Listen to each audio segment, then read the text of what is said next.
because we've got to come back to this thing all the time of numbers. The number of people who are in full knowledge in physical reality, as we call it, and in the control system in the non-human realms, the number of them involved in full awareness of what they're doing compared with the global population of 7 billion is tiny. I mean, my estimate over the years, I've had a few inklings here and there to kind of push me in this direction, is that these hybrid bloodlines, and not all of these will be in awareness of who they are. They might be manipulated to act and think in a certain way, but they're not aware that that's what's happening. They think they're making their own decisions, unpleasant as they may be.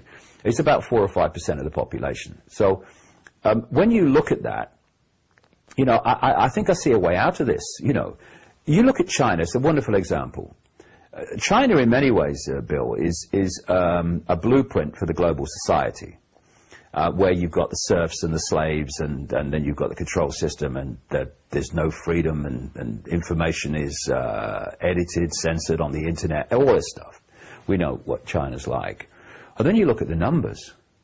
I mean, I don't know, was it anything between 1.5, maybe over 2 billion now, or more people in China. Massive numbers, whatever they are. Incredibly big numbers. The number of people controlling those vast numbers is tiny. We saw a man's wonderful, what he did, standing in front of the tank man, famous picture. Of course, it made a great picture, it made, oh, what a brave man, isn't it wonderful? And then he probably disappeared and never to be seen again. What if there was 1 million people in front of them tanks? What if we, when large numbers of people are foreclosed because the banks have caused an economic situation where people lose their jobs because companies go bust, and then the banks who've caused the problem come along and say you've got to get out of your house because we're foreclosing on you. I mean, excuse me, what are we doing leaving our houses when the people throwing us out are the people that have caused the situation that means we can't pay the mortgage, so that's why we're being thrown out? Look at that cycle. And we, as a human race, in the vast numbers that we are walking away. You know, part of this moon matrix thing, part of this moon matrix hive mind, is to, and this is another aspect. I mean, you know, brain scientists will tell you this is another aspect of the reptilian brain behavior system, is that it knows its place. The reptilian brain is very, very hierarchical. I mean, you've got the top of the hierarchy, reptilian brain, but you've also got the bottom of the hierarchy. I know my place, it's also reptilian brain. It's just a different expression of it. This hierarchical structure of top-down power, where the few are at the top and the rest are at the bottom, I'm holding that up there, that's very much reptilian brain, and it's fear of authority. I was reading an article in which someone who was discussing the reptilian brain was saying that people instinctively, many people anyway, can instinctively feel like intimidation when an authority figure of some kind walks into the room, like the boss or wherever. And they were saying it comes from the reptilian brain. And funnily enough, about that same time, I was reading an article about a famous British actress who's very, very anti-royal family. Doesn't believe in the institution at all. And she was at some reception. And she actually said in this article, I'm anti-royal family and all the rest of it. She said, then the Queen came into our group to say hello. She said, and I was a blithering bloody wreck. You know, like, of intimidation. Oh, it's the Queen. And this is a woman who, in another situation, would be absolutely, oh, that bloody Queen, we shouldn't have a royal institution, all that stuff. That's the reptilian brain kicking in. That's what I mean.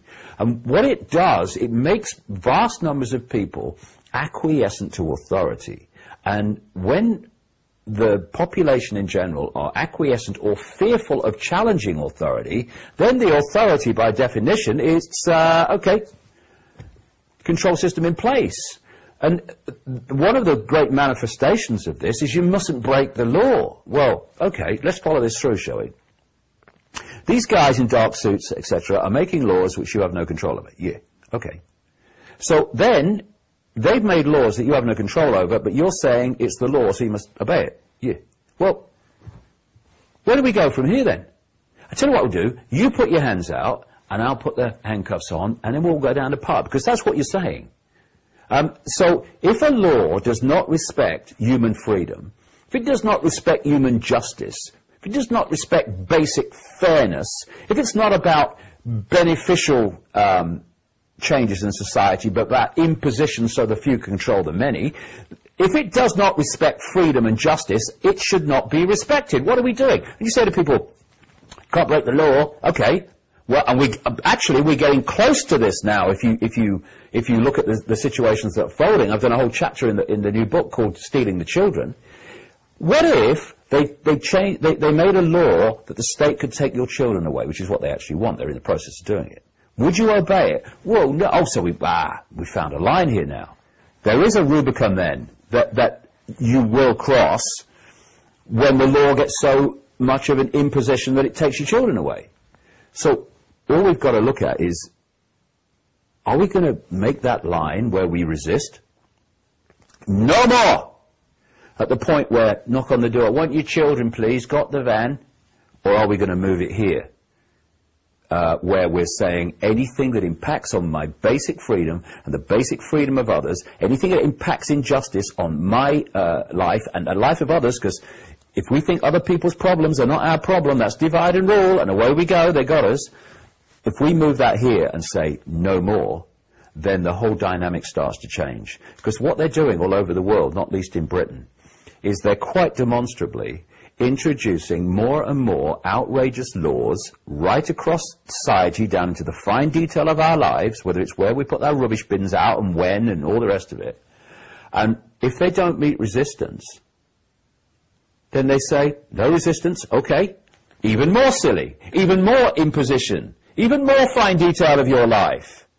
No resistance, even more. So, ladies and gentlemen, we have got to start very soon, like how about yesterday, putting a line, collectively coming together, where we put aside these fault lines, manufactured, divide and rule fault lines of religion and race and income bracket and country and breeding, all this shite, and we come together and unite under what we are all fundamentally affected by, and that's the destruction of human freedom.